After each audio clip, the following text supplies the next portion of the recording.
Böö. Tällä videolla jatketaan sitten akkutohtorin luentoa ja nyt on taas tulossa aika paljon asiaa, että pitäkäähän kiinni tuoleistanne ja kynistä ja muistiinpanovälineistä.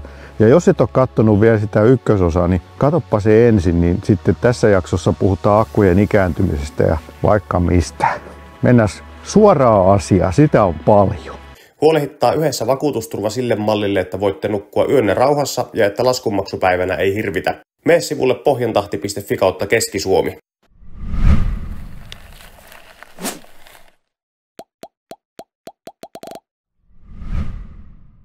No tässä on nyt sitten eri akkukemioita. Niin mitä nämä nyt tarkoittaa nämä eri numerot täällä näiden nimien jälkeen? Ne yksinkertaisesti kuvaa, eli NMC tulee sanoista nikkeli-mangani-kobolttioksidi, litium-nikkeli-mangani-kobolttioksidi, ja toi numerosarja yksinkertaisesti kuvaa sitä metallien suhdetta, mitä siellä on siellä materiaalissa. Eli näistä niin kuin, tuossa on toi yksinkertaisen, eli 111. Yksinkertaisesti se, että tämä niin kuin materiaali voi olla olemassa, niin yhteensä noita nikkeliä, mangania ja kobolttia pitää olla yksi kappale. Joo. Ja niin silloin, jos meillä on NMC 111, niin se tarkoittaa, että kaikkia pitää olla 0,33, joten sitten niin kuin, ne jakaantuu sitten koko kennos massallisesti suhteellisen tasan. Joo. Koska ne on pieni painoero noilla atomeilla, niin sen takia sen tulee sinne vähän eroa. Se on niin kuin se yksinkertainen, niin kuin, mitä se tekee, koska sitten jos katsotaan NMC 811, niin se tarkoittaa vaan, että me saadaan täys, niin meillä on 8 osaa nikkeliä, 0,1 mangaania, kobolttia 0,1. 622, 6 osaa nikkeliä, 0,2 mangaania ja kobolttia 0,2. Joo. No mikä on nyt se yleisin tällä hetkellä käytössä oleva? No, tämä väittää, että Estimate of 2023, että 811, se väittää, että 111 olisi vieläkin niin kuin globaalisti yleisin, mutta jos katsotaan uusia autoja, niin varmaan niin 2020 niin se oli 622, mutta nyt 2024 kun eletään, niin varmasti 811 on se yleisin kemia. Mikä näistä aineista on niin kuin kallein, että mitä kannattaa koittaa minimoida? No se on se koboltti ja se näkyy tässä, niin kuin, miten se kehityskin on mennyt. Eli aluksi ensimmäinen NMC oli tämä 111, missä kaikki oli yhtä paljon. Jos katsotaan lähitulevaisuutta, niin mä sanon, että voittava kemia on LFP, koska mä uskon, että se ottaa eniten markkinaosuutta. NMC tulee pitää pintansa kalliimmissa autoissa ihan varmasti, koska se on tehotiheydeltä ja energiateheydeltään vaan parempi. Ja mitä enemmän lähdetään jotain droneja ja lentämistä tai tällaisiin applikoitoihin, niin NMC tulee olemaan siellä se pääkemia. Mutta sitten, jos lähdetään miettimään uusia katodikemioista, nyt puhutaan helposti niin kuin plus 10 vuotta, mitä voi mennä. Mä en usko, että enkä näe, että olisi ihan heti tarvettakaan tavallaan mitenkään, mikä se on, mä veikkaan, se on magnesium tai alumiini, mikä siellä on kolmantena. Mutta sitä on varmaan niin häviää vähän, että se ei oikeastaan vaikuta siihen kapasiteettiin ollenkaan. Joo. Mikä oli silloin niissä vanhoissa Leafeissä, niin tämä on vähän sen isoveli. Okay. LFPn tämmöinen muokattu versio on litium-rauta-mangaanifosfaatti, ja siinä on ideana se, että osa siitä raudasta onkin korvattu mangaanilla. Mitä tämä tekee, on se, että mangaanin se jännite on korkeampi kuin raudan, niin me saadaan LFPn jännitettä nostettua määrätyllä alueella vähän korkeammaksi. Okay. Sitä ei välttämättä ole puolet, sitä voi olla 0,25, 0,2, riippuu vähän, että kuka sitä tekee. Ja siellä on myös Katlilla, ne käyttää enemmän M3P tuosta kemiasta, niin siellä on joku kolmaskin metalli, mitä ne ottaa nyt. Mites tässä ei ole ollenkaan näissä lupaavissa lueteltu suola-akkua? Eikö se ole lupaava? Varmaan määrätyllä markkinaosiolla on, mutta mun mielestä tällä hetkellä natriuminakot on hyvä, että niitä kehitetään tuossa koko ajan taustalla, mutta tällä hetkellä nämä akkujen hinta on tippunut taas niin rajusti, on todella halpoja tällä hetkellä kennot, mitä voi ostaa ja on Kiinassa tehtaassa pyörii vajaa kapasiteetilla, kun ne ei pysty tai ei ole markkinoita mille tuottaa näitä kennoja tarpeeksi. Ja se on laskenut ihan hurjasti niitä hintoja, niin hyvä, että se kasvaa sieltä se natriuminakko, koska sitten jossain kohtaa, kun näiden materiaalien hinnat taas lähtee nousuun, ja sekin varmasti tulee tapahtumaan, niin hyvä sitten, että siellä koko ajan kasvaa se natriuminakku skene. Sinänsä se varmasti sitten määrätyllä sektorilla kilpailee LFPn kanssa, mutta tavallaan jos me pysyttäisiin kaikissa hurjissa ennusteissa, paljonko niitä akkuja pitäisi olla, niin kaikki mahtuu tavallaan, että sitten ne on vaan vähän erilaisia valintoja. Tuossa niin natriuminoakuissa on se hyvä, että niissä monesti näyttää, että ne johtaisi niin paremmin että ne toimisi kylmässä paremmin. Että se olisi, nämä niin kylmässä tapahtuvat häviöt olisi pienempiä. Saa nähdä, mikä sitten, miten se realisoituu. Mutta kyllä mä väitän, että niiden energiatiheydet tulee olemaan aluksi LFPtä jäljessä. Joo. Eli sitten se tulee vielä johonkin halvempaan segmenttiin. Joo. Mutta joku skootterit ja tämmöiset, niin varmasti olisi tosi hyviä käyttökohteita. Ja itse asiassa starttiakuthan on itse asiassa yksi semmoinen, minkä mä veikkaan, että nämä lyijyakut tulee korvaantumaan määrätynlaisella natriumkemialla. Joo. Koska se olisi varmaan paljon parempi niihin kuin ne lyijyakut. Joo. Tässä on tämmöinen ihan yrittää olla selvä kuva, kun kukaan ei halua katsoa näitä oikeita kiderakenteita, mistä kemistit on kiinnostuneita. Niin tässä on tehty tämmöinen palikkamalli. No se näyttää hyvälle. Myös vähän selittämään sitä, että miksi tämä NMC-tyyppinen, tuossa nyt lukee litium-kobolttioksidi, mutta se on se NMC-tyyppinen materiaali, ja miksi se LFP, miksi ne on erilaisia. Joo. Eli tässä on kuvattu näillä palikoilla se, minkälainen se on se alue, missä ne litiumit on tuolla materiaalin sisällä. Niin NMC:ssä se on käytännössä kaksiulotteinen se, mihinkä se pääsee liikkumaan se litium tuolta, kun se pitää joko tulla tai lähteä tuosta välistä. Joo. Kun taas LFP:llä niin se on oikeasti semmoinen yksiulotteinen putki tuolla kiderakenteessa, mistä sen litiumin pitää liikkua. Okay. Niin sen ymmärtää hyvin helposti, miksi LFP:llä nimenomaan se on se kiinteän aineen liikkuminen, kun se litium pitää mennä siellä kiteen sisällä, niin se on tosi hidasta tuommoinen putki tunkea täyteen marmorikuulia. Joo. Niin se on LFP:llä se tavallaan, miksi se on niin erilainen materiaali monesti. Ja tavallaan vähän myös ehkä, vedetään vähän viivoja suoraksi, niin toi myös, että miksi se jänniteprofiili on niin erilainen, niin sillä on vaikutusta tuolla, että miten noi menee litiumit tonne. Tässä on yksi tämmöinen kuvailma, miksi näistä NMC-tyyppisistä materiaaleista on se, että siinä on semmoinen määrätynlainen ongelma siinä rakenteessa, niin kun katsottiin, että ne on semmoisia kerrosmaisia. Ja jos mietit siinä kerrosmaiset ja sulla on palloja siellä kerrosmaisten rakenteiden välissä, niin yritäpä ottaa niitä palloja tarpeeksi sieltä välistä pois, niin sullahan tulee semmoinen jengatorni siitä ja se kaatuu. Ja ihan samoin niin kuin täällä positiivielektrodilla, jos me poistetaan liikaa täältä katodilta, kun me ladataan näitä litiumeja, niin tämä materiaali romahtaa. Ja sitten siinä tulee se ongelma, että se romahtaa silleen, että se ei ikinä pysty enää ottaa sitä litiumia takaisin. Ja näillä NMCillä, vaikka jos me laskettaisiin teoriassa, että montako parkkipaikkaa siellä on niitä litiumille, niin siellä on tosi paljon niitä. Niin kuin se on 280 pyöreästi on se teoreettinen kapasiteetti, mitä näillä on, kun taas LFP:llä se on noin 170. Eli se on tosi iso ero. Se, että sä et pysty oikeasti akkukäytössä ikinä siirtämään näitä kaikkia litiumeja tuonne toiselle puolelle, koska siinä on nimenomaan se, että suurin piirtein 50, nykyään vähän enemmän, niin prosenttia, tai nykyään vähän vähemmän pitää jättää sinne niin sanotusti stabiloimaan sitä rakennetta. Eli että se meidän jengatorni, kun me poistetaan tältä katodilta, kun ladataan tänne anodille niitä, niin se pitää pysyä ihan kasassa sen materiaalin, että me voidaan käyttää sitä akkuna. Joo.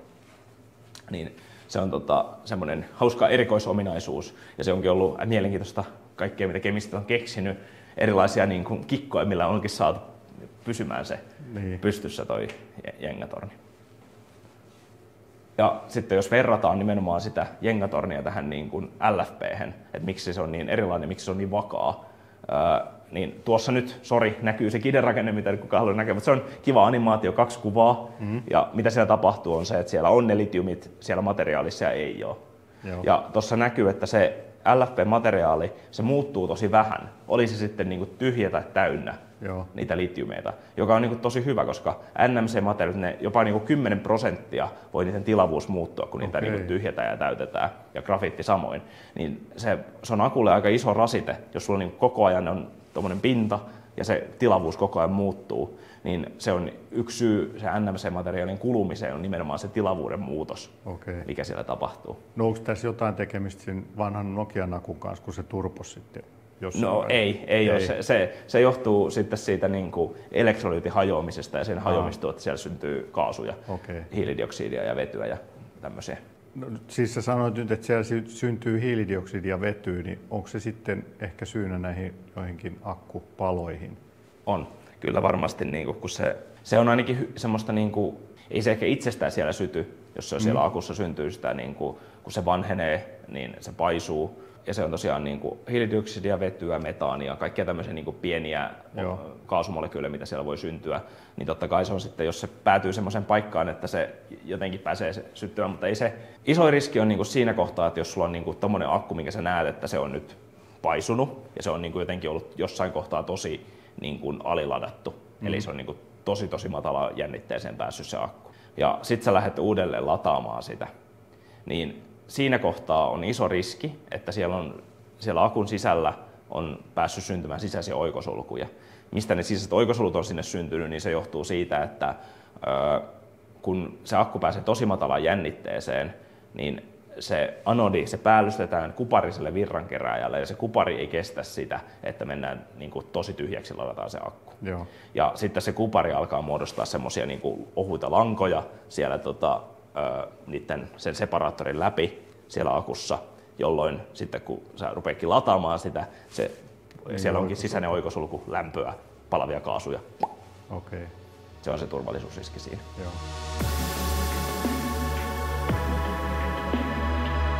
Eli tässä on video siitä, kun me ladataan ja puretaan akkua. Eli tuossa näkyy koko ajan, kun se mennään alaspäin, niin puretaan, kun mennään ylöspäin. Niin onko tämä ihan reaaliaikainen? Tämä on reaaliaikainen niin kuin kuva siitä elektrodimateriaalista. Tässä on nimenomaan se grafiitti, mitä siellä näkee. Siis se hehkuu siellä? Joo, kyllä. Se on nimenomaan silloin, kun se on täyteen ladattu se grafiitti, niin se on itse asiassa tuommoista kultaisen väristä. Okei. Ja siis se on oikeasti tuollaista syklistä se lataus? Kyllä. Ja tässä näkyy niin kuin tosi hienosti, tässä mennään niin kuin koko ajan nopeammilla virroilla tässä videossa. Niin aluksi näkee, että se aika niin kuin nätisti menee tuommoisena aaltona, miten se nyt sitä purettiin, mutta nyt lähdetään lataamaan. Se tällä niin kuin aaltona täyttyy se grafiitti ja sitten se lähtee pois. Ja taas, mutta mitä nopeammin mennään, niin nähdään, että niin kuin nyt näette, että tonne alkoi syntymään jotain, ja nyt se näkyy vielä nopeammin. Niin kun mentiin liian nopeasti, niin siellä alkoi syntyä sitä metallista litiumia tonne akkuun. Joo. Ja tämä on se, mikä vähentää, jos sitä pääsee syntymään, niin se vähentää tosi paljon sitä aktiivisen litiumin määrää akussa, ja sitten se sitä kautta näkyy kapasiteetin vähentymisenä. Mutta tässä näkyy hienosti tavallaan se gradienttiluonne, miten näkee, että se tulee täältä semmoisena aaltona ne litiumit tänne toiselle puolelle, ja ensiksi täyttyy tämä osuus tästä anodista, mikä on lähempänä tätä.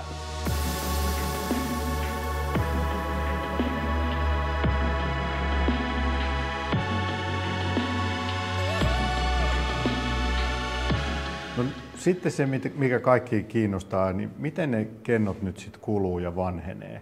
Ja mitkä siihen vaikuttaa? Pääasiassa niitä on kaksi tapaa, miten ne kennot kuluu. On kalenteri-ikääntyminen ja sykli-ikääntyminen.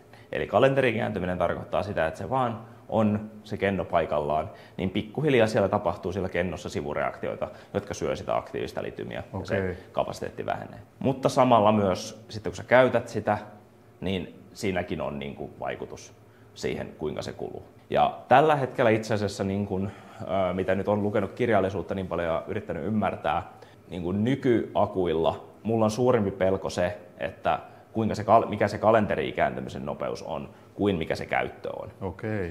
Eli varsinkin jos puhutaan siitä, että puhuttiin aikaisemmin siitä, että mikä se jännitealue on, missä sitä akkua käytetään, niin tässä on tehty tämmöinen, tämä on tosi monta kertaa sitä ja monessa paikassa ollut tämä tutkimus, mutta siinä on aika lailla näytetty se, että sillä on iso ero sille, kuinka monta sykliä sä saat. Ja tässä on käytetty tämmöistä mittaria kuin equivalent full cycle, joka tarkoittaa sitä, että jos mennään 60-40 väliä, niin sun pitää mennä 5 kertaa se väli, että se lasketaan yhdeksi sykliksi, että se energiamäärä olisi suurin piirtein verrattavissa oleva 0–100 sykliin. Tässähän näkyy iso hajonta, mutta se johtuu ainoastaan siitä, että näille kennoille, mitä tuolla on, niin siellä on käytetty erilaista syklausohjelmaa. Siellä on käytetty eri lämpötiloja, eri virtaa ja eri aluetta, missä ollaan sitä syklattu.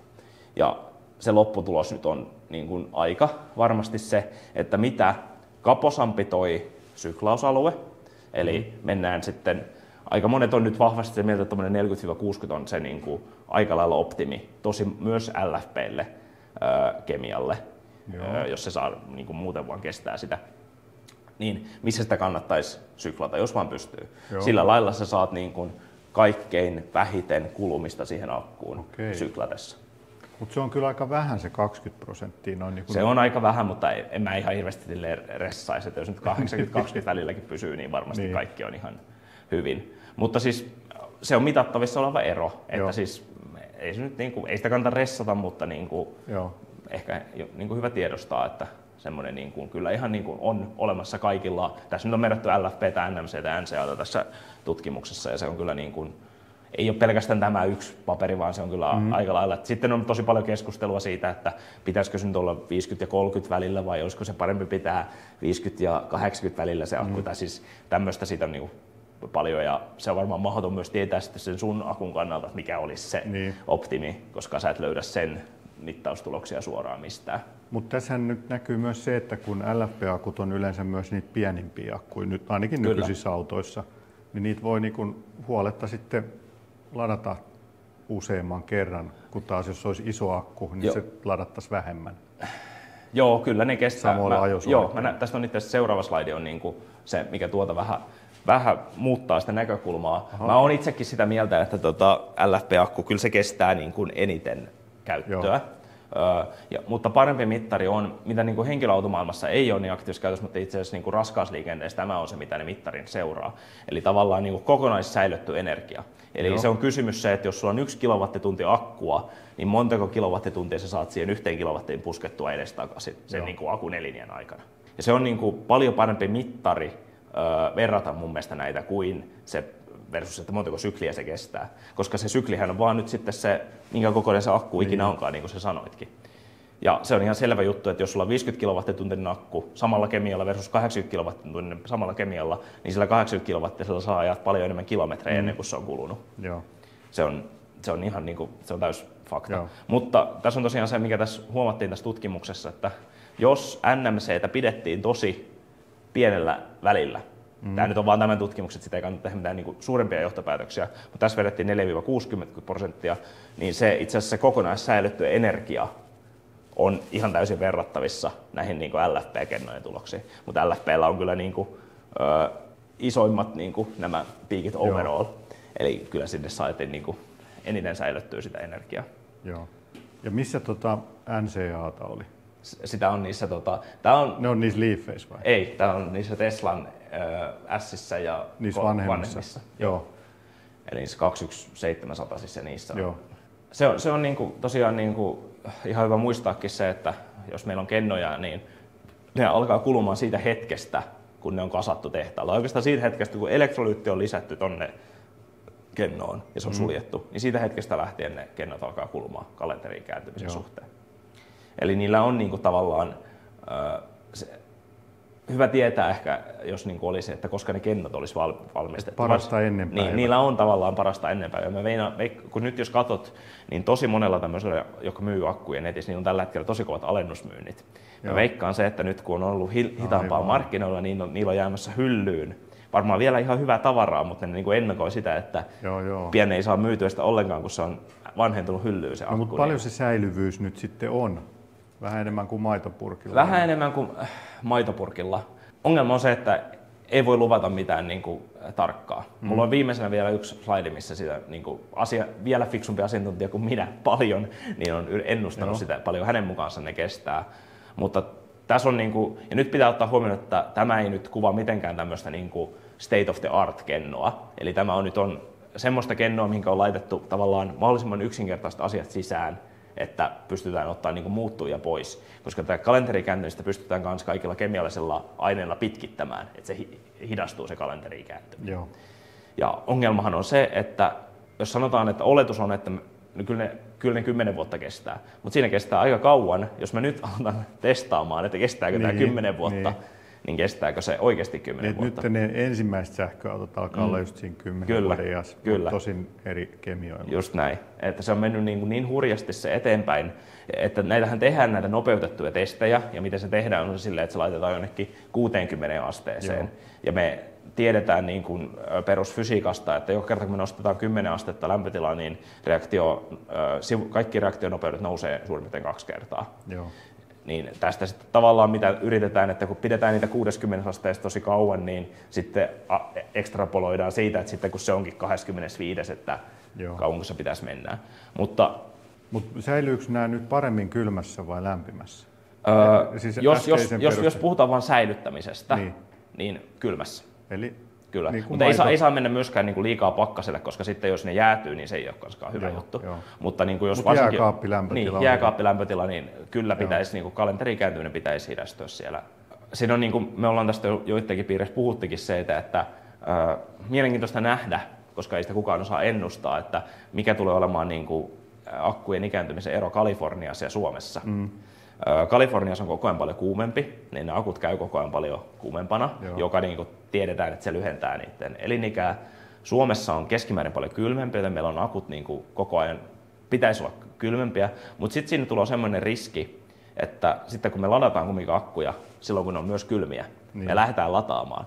Ja niin kuin näki sieltä, että siellä alkoi sitten metallista litiumia, joka se on niin kuin todella huono asia, kun sitä metallista litiumia muodostamaan. Ja BMS yrittää niin kuin kaikkensa, että sitä ei ikinä niin kuin pääsisi muodostamaan niissä akuissa. Joo. Mutta siinä on aika iso luotto softalle, joka on niin kuin tavallaan koodattu siihen sisään, että se varmasti tietää, ja varsinkin varmaan niin kuin mä uskon, että akun niin kuin alkuessa se varmaan hoitaa se hommansa tosi hyvin. Mutta entäs sitten, kun se on jo 8 vuotta vanha se akku, se on jo muutenkin kulunut, se on vähän muuttunut ne jännitekäyrät käytössä, ja kaikkea niin tämmöisiä on niin paljon tullut lisää epävarmuustekijöitä, niin pystyykö se vielä siinäkin tilanteessa ihan täydellisesti suojaamaan sitä, että siellä ei syntyisi sitä metallista?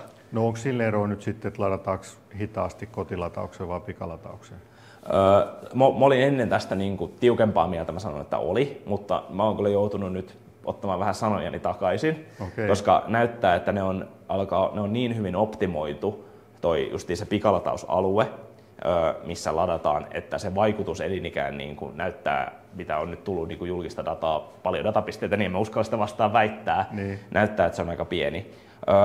Ja varsinkin Teslalla, eli niin kuin muilla merkeillä saattaa olla, tästä on nimittäin vähän 2 eri tutkimusta, se on se Avilo tehnyt, niin nehän väittää, että ne näkee sen tosi selvästi, mitä on pikaladattu ja mitä ei, kun taas sitä katsoo Teslan omaa dataa, niin sehän, tai taitaa olla 3. osapuolen silti, mutta on kumminkin tutkinut sitä, että sitä pikalatauksen määrää, niin nehän sitten taas ei nähnyt merkittävää eroa, että onko pikaladattu vai ei. Ja iso ero mä meinaan siinä, veikkaan mikä siinä on, niin Teslallahan on tosi hyvä tapa, miten se tekee sen pikalatauksen. Sehän niin kuin oikeasti paahtaa sitä niin kuin grilli sitä akkua silloin, kun se lataa sitä. Nyt parkkipaikkavertaus, en tiedä enää miten se voisi olla, mutta joka tapauksessa mitä se lämpö tekee, niin ne pääsee kaikki, niin kuin, se on paljon helpommin tapahtuu ne reaktiot siellä kuumassa. Joo. Ja silloin siellä ei niin kuin, tule ikinä sitä ongelmaa, että metallista litiumia alkaisi oikeasti syntymään sinne. Että se on niin kuin, totta kai, jos ajatellaan, että tosi huono lämmitetään akkua, ei sillä ole mitään väliä, että se on niin kuin, ehkä sen varttitunnin 20 minuuttia lämmitetään ja sitten se jäähtyy uudestaan. Eli siis se, kun on kylmä akku, niin se on vähän niin kuin jäinen parkkipaikka tai luminen. Joo, hyvä, jes, kyllä justiin näin. Ja sitten kuumalla, niin siellä on sulaa asfaltti. Jos on liian kuuma, sitten siellä alkaa tulla kolareita ja pellit yhtyy siellä. Kyllä, ja sitten tapahtuu sivureaktio. Just näin. Mutta se on niin kuin, ja mikä tässä kalenterin kääntämisessä on vielä niin kuin, on selvä efekti on se, että missä sokissa sä säilytät sun akkua. Joo. Eli tässä nyt isoin näkyy näillä punaisilla pisteillä, missä ollaan niin kuin 60 asteessa säilytetty, niin tuolla on 100%, 65 ja 30%, missä se on niin kuin säilytetty sitä akkua. Joo. Varsinkin niin kuin 30 ja 65 niin, ja sanotaankin, niin ero on ihan valtava, missä sitä niin kuin säilytetään. Eli just mitä mä oon antanut vinkkeiksi ihmisille, koska se on, varsinkin koska se on helppoa, niin älkää nyt tehkö sähköverkonkaan kannalta sitä, että tuutte kotiin, lyötte sen sinne 11 kilowattisen laturiin, lataatte heti niin korkealle kuin pystytte, ja sitten se seisoo siinä 80-90 koko yön, kunnes aamulla lähet. Niin kuin, sehän on niin kuin, tavallaan myös sähköverkon kannalta tosi fiksua sille, että sä lataat sen siinä yön aikana ja se on niin kuin ladattu just ennen kuin sä lähet, niin silloin se akku on niin kuin kaikkein vähiten siinä korkeassa sokissa. Joo. Niin sillä lailla pystyy ainakin itse pienillä valinnoilla minimoimaan sen kalenteriin kääntymisen. Kyllä, ja sitten myös se akku on lämmin, kun lähtee liikkeelle. Se myös.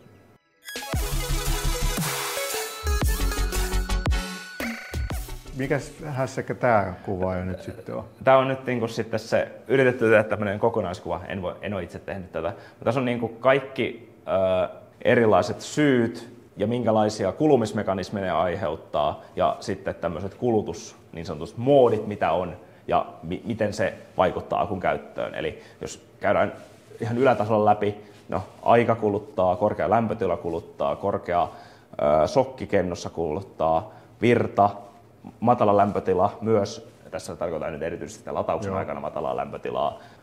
Stoikiometrian, tämä tarkoittaa sitä nyt, että kuinka se on balansoitu se kenno, että kuinka paljon siellä on yli sitä grafiittia versus katodia.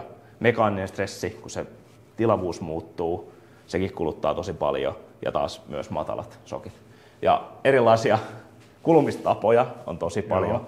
Siellä on erilaisten rajapintojen paksuuntumista, niiden hajoamista, elektrolyytin hajoamista, binderin hajoamista, grafiitin repeilyä, NMCn 3 metallia niin menee väärään järjestykseen, metallista litiumia pinnoittuu sinne päälle, ne taas niin mekaanisen stressin tosi paljon vaikuttaa se, niin siellä materiaalit irtoilee tuosta virrankeräjästä, niiltä häviää sähköinen kontakti, partikkelit hajoilee, metallit liukenee sinne elektrolyyttiin, korroosio iskee virrankerääjiin. Ne on niin kuin tavallaan semmoisia tunnistettuja mekanismeja. Ja tavallaan mitä niin kuin ne tekee, yksi on se, että meillä aktiivisen litiumin määrä häviää. Käytännössä mitä se tarkoittaa se, että meillä on vähemmän parkkipaikalla, vähemmän autoja kulkee siellä välillä. Joo. Anonin materiaalin häviö, joka tarkoittaa sitä, että meidän anonin parkkipaikka pienenee, katodin häviö, katodin parkkipaikka pienenee. Joo. Efektit, mikä niillä on se kapasiteetin häviö tai sitten resistanssin nousu kennossa.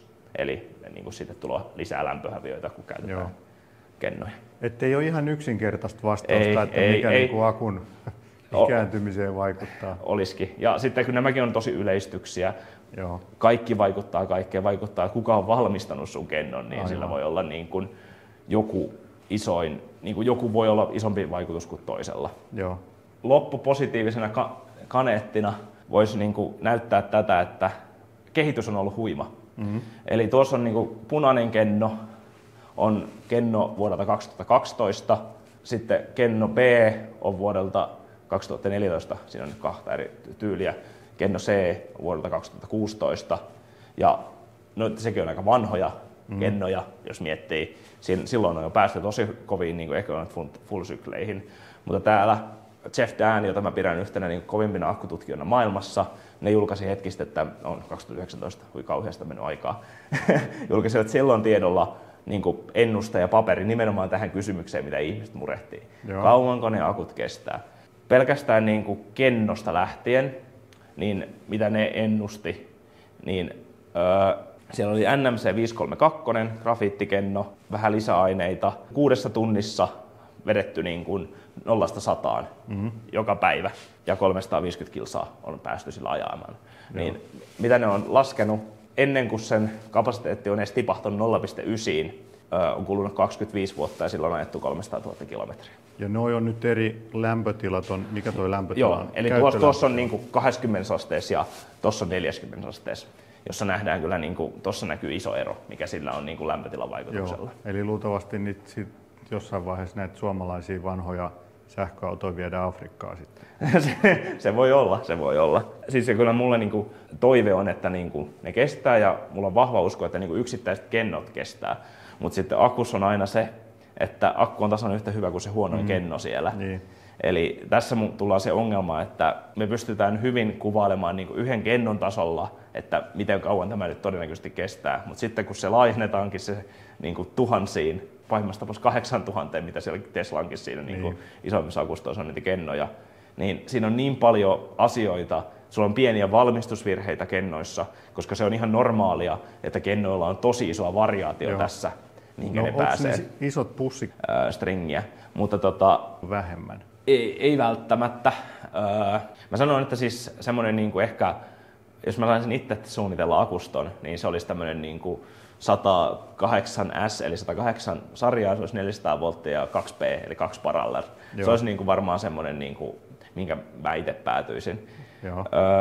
Tai sitten pelkästään niin kuin kaikki sarjaa. Eli kyllä mä ehkä niin kuin, sähköteknisesti jos ajattelisin, niin pitäisi olla samassa koko ajan, kun ne on niin kuin, rinnakkain. Mutta siinä on tavallaan mun mielestä olisi ihan hyvä, että sulla on 2 rinnakkain, koska rinnakkain on keinot, nehän balansoi automaattisesti toisiansa. Niin, että jos se toinen vaan pikkusen prakaa, niin sitten se toinen vähän ehkä paikkaa sitä, niin. Kun se pysyy koko ajan samassa jännitteessä rinnakkain kytkentä. Ja sitten jos sulla on vain yksi, niin se heti huonontaa sitä koko. Mä en ole siis todellakaan mikään sähkötekniikan asiantuntija, mutta niin kuin näin lähtökohtaisesti, mun mielestä se ei ole hyvä strategia laittaa sitä 8000 kennoa. Sulla on liian paljon niin kuin muuttuvia, liian paljon asioita mun mielestä, se nostat sitä ännää niin paljon, että siellä on joku huono mukana. Että sitten mun mielestä kun sä tuot sen niin kuin jonnekin järkevämmälle tasolle, että mun mielestä tämmöinen niin Blade-lähestyminen on silti niin kuin se parempi, plus myös sitten se säästää tilaa niin paljon, kun ne paketoidaan niin tiiviisti. Se on niin kuin mitä mä uskon, että se suunta on, mihinkä se kehittyy.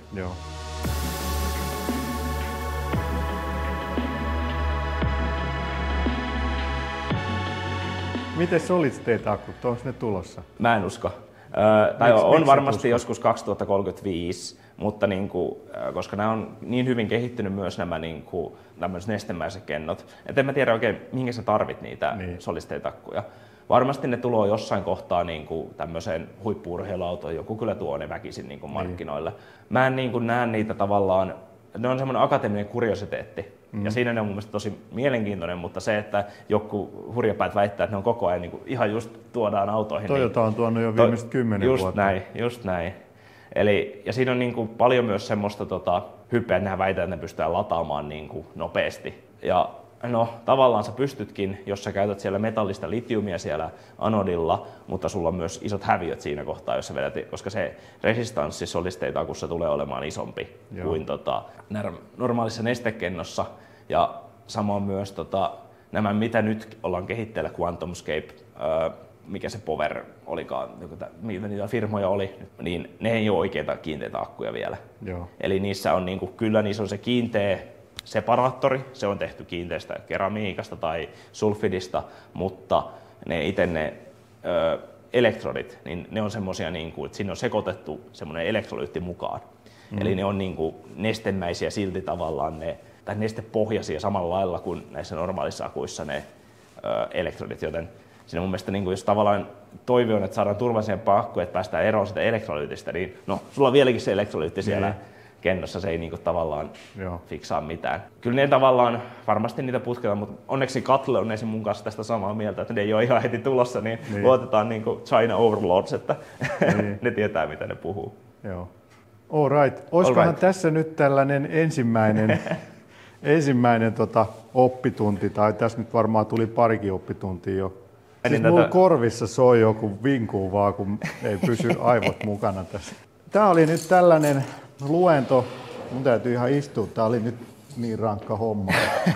Tässä oli nyt sitten Akkutohtorin ensimmäinen luentosarja, ja jos näitä tykkäsitte, niin pistäkää peukkua ja käykää kommentoimassa, ja mahdollisesti sitten ensi vuonna mennään käymään siellä Seinäjoella Autolabraa sitten katsomaan, kun sinne tulee vähän lisää materiaalia, niin päästään ehkä katsomaan oikeitakin akkuja, mutta olipas uhtia tavaraa. Käykähän tilaamassa kanava ja kommentoikaa ja tykätkää videosta. Me palataan seuraavalla videolla.